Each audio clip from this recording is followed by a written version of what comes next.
పవన్ కళ్యాణ్ చిన్న పిల్లలకి యాక్టర్గా హీరో, ఇక పైన ఒక నాయకుడిగా హీరో కాబోతున్నారు. చాలా కాలం నుంచి ప్రభుత్వాలు పట్టించుకొని ఒక పనిని శాస్త్ర సాంకేతిక మంత్రి కావడం వలన ఆయనకి సాధ్యం అవుతుంది. సైన్స్ అండ్ టెక్నాలజీ మినిస్టర్ అవడం.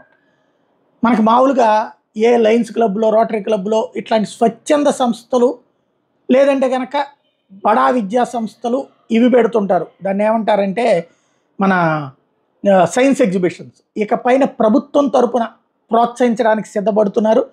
2047 విజన్ డాక్యుమెంట్కి అనుగుణంగా పనిచేద్దామంటూ తాజాగా పిలుపునిచ్చారు. గ్రామీణ ప్రాంతాల్లోని చిన్నారులకు సైన్స్ పట్ల ఆసక్తిని పెంపొందించే దిశగా నిర్ణయాలు తీసుకుందామని చెప్పారు. ప్రధానంగా ఆయా విభాగాలతో జరిగినటువంటి సమావేశంలో ఇదే కీలకమైనటువంటిది.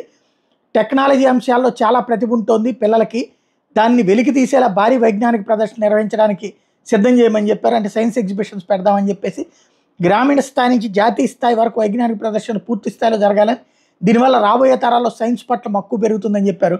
శాఖాపరమైన అంశాలని అధికారులు వివరించినటువంటి నేపథ్యంలో రాజమండ్రి ఎస్ఆర్ఎస్పి ప్రాంతీయ వైజ్ఞానిక కేంద్రం ప్రారంభానికి సిద్ధంగా ఉందన్నటువంటి విషయం అధికారులు చెప్పారు.